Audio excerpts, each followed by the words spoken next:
BC ప్రజాప్రతినిధుల forum బీసీపీఎఫ్ మరియు Telangana BC విద్యార్థుల సంఘం ఆధ్వర్యంలో హైదరాబాద్లోని గన్ పార్క్ వద్ద సర్పంచ్ ఎన్నికలలో బీసీలకు రిజర్వేషన్లలో మోసం చేసినందుకు మరియు విద్య, ఉద్యోగాలు, స్థానిక సంస్థల ఎన్నికలలో 42% బీసీ రిజర్వేషన్లు అమలు చేయడం జరిగిన తర్వాతనే ఎన్నికలు నిర్వహిస్తామని చెప్పి, బీసీలను మోసం చేసినందుకు నిరసనగా మాజీ మంత్రి వి. శ్రీనివాస్ గౌడ్, మాజీ ఎమ్మెల్యే జైపాల్ యాదవ్, బీసీ సంఘం నాయకులు గుజ్జ కృష్ణ, వేముల రామకృష్ణ, బీసీపీఎఫ్ ప్రతినిధులు కుమార్ గౌడ్, సుర్వి యాదయ్య మరియు తదితరులు నిరసన వ్యక్తం చేశారు. కామారెడ్డి బీసీ డిక్లరేషన్లో కాంగ్రెస్ పార్టీ ఇచ్చిన 42% బీసీ రిజర్వేషన్ హామీని నెరవేర్చకుండా, స్థానిక సంస్థల ఎన్నికలకు నోటిఫికేషన్లు జారీ చేయడం ద్వారా బీసీలను కాంగ్రెస్ ప్రభుత్వం మోసం చేస్తుందన్నారు. వెంటనే బీసీలకు రాజ్యాంగ భద్రత, బీసీ కులాల ఐక్యత, బీసీ కులాల ఐక్యత, మేమెంతో వెల్ఫేర్ జీవోని వెంటనే, వెల్ఫేర్ జీవోని వెంటనే, వెల్ఫేర్ జీవోని వెంటనే, వెల్ఫేర్ జీవోని వెంటనే, వెల్ఫేర్ జీవోని వెంటనే. We want justice. We want justice. Justice! We want justice! We want justice! We want justice! We want justice! We want justice! We want justice! We want justice! We want justice! We want scholarship! We want scholarship! We want scholarship! We want scholarship! We want reservation! We want reservation! We want reservation! We want reservation! We want reservation! We want reservation! తెలంగాణలో 42% విద్య, ఉద్యోగం, స్థానిక సంస్థ reservation అయిపోయింది అన్నారు. కానీ ఇలా ఏమైపోయింది? బీసీల పని అయిపోయింది. ఇలా ఖతం చేసి మొత్తం గొంతు విసికేసి నట్టేట ముంచి పడేసి ఉన్న రిజర్వేషన్ కూడా రాకుండా అయిపోయింది. పేపర్లలో చూడండి, ఎలక్షన్ కమిషన్లను అడగండి, లేదంటే చీఫ్ సెక్రటరీ గారిని అడగండి.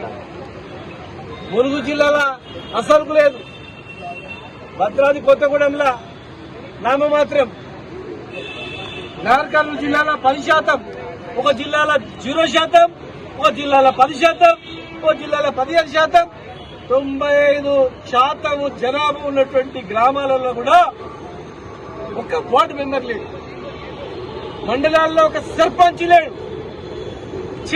ఇంత ఘోరంగా ఉంటుందా? ఇక్కడ ఆమంగల్ మండలంలో ఒక్కరు లేరు, రంగనాథపాలెం ఖమ్మం జిల్లాలో ఒక్కరు లేడు, ములుగు జిల్లాలో ఒక్కరు లేరు, హన్వాడ మండలంలో 4-5 గ్రామాల్లో టోటల్ 98% జనాభా ఉన్నటువంటి గ్రామాల్లో ఒక వార్డు మెంబర్ లేడు. ఇంత ఘోరంగానా?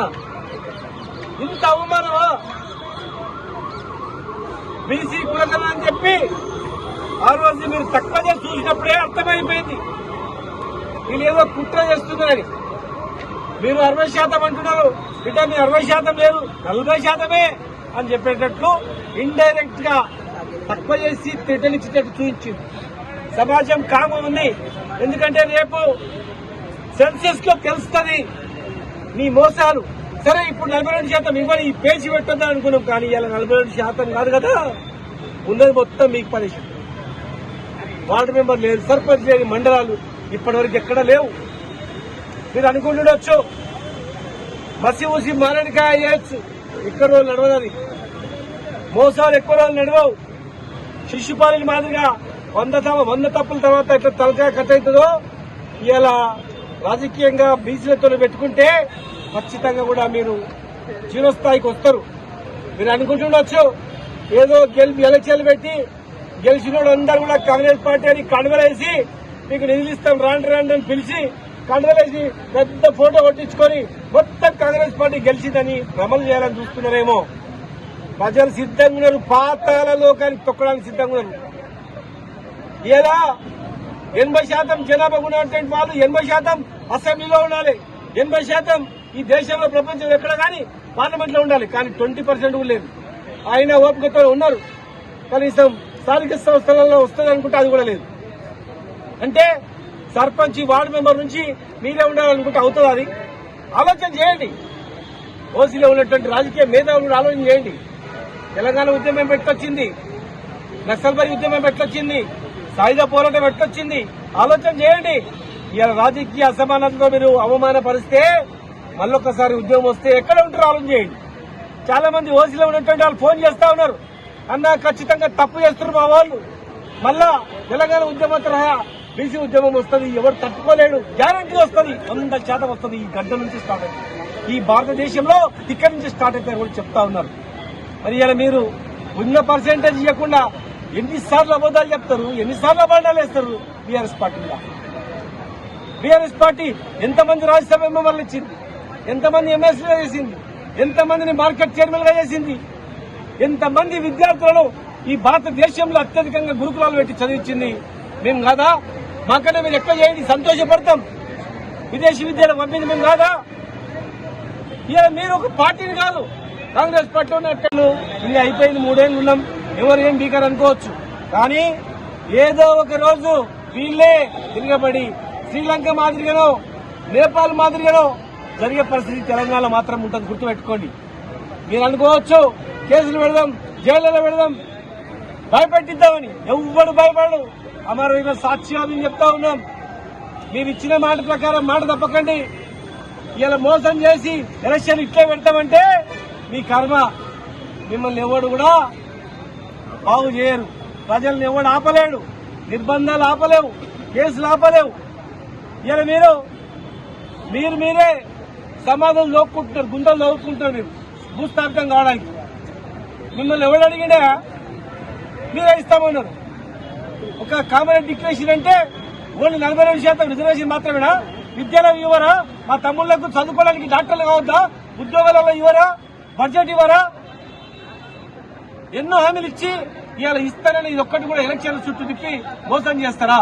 ఒక జిల్లాలో 0%. కామారెడ్డిలో ఏదైతే కాంగ్రెస్ ప్రభుత్వం ఎన్నికల సమయంలో అడ్డగోలు హామీలు ఇచ్చింది, దాంతో పాటు రిజర్వేషన్ విషయంలో ఎక్కడ రిజర్వేషన్ లేవు, ఏది లేదు. 2 జీవోలు వచ్చినాయి, 2 ఆర్డినెన్స్ వచ్చినాయి. విద్యా ఉద్యోగాలలో ఒకటి రాజకీయ రిజర్వేషన్ స్థానిక సంస్థలలో. ఇవాళ 2టికి పరిమితమైనది ఒక్కటే దానికి వచ్చింది మళ్ళా. ఎందుకంటే విద్యలో ఇవ్వాల్సి వస్తుంది, ఎంప్లాయ్మెంట్ లో ఇవ్వాల్సి వస్తుంది, వెళ్లిపడతారు, స్టూడెంట్స్ తిరగబడతారు.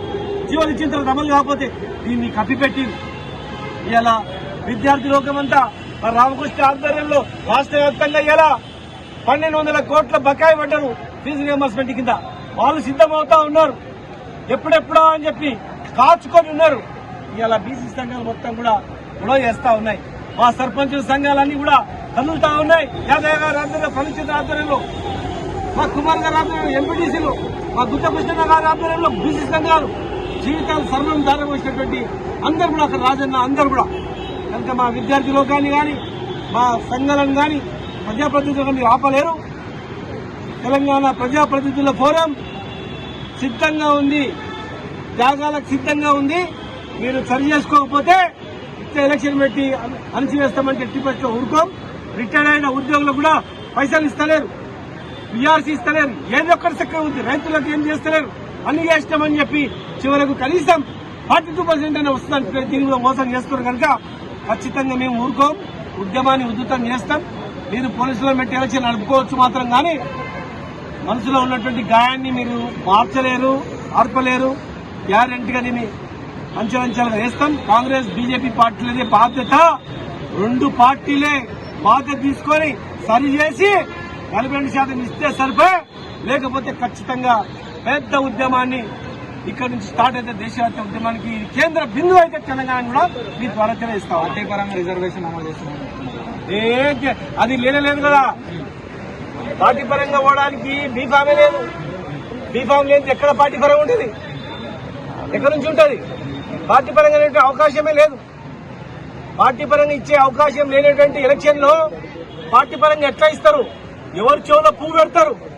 మేము చదువుకోలేదా? మేమంతా చదువుకోలేనటువంటి వాళ్ళు అనుకుంటున్నారా? తప్పది.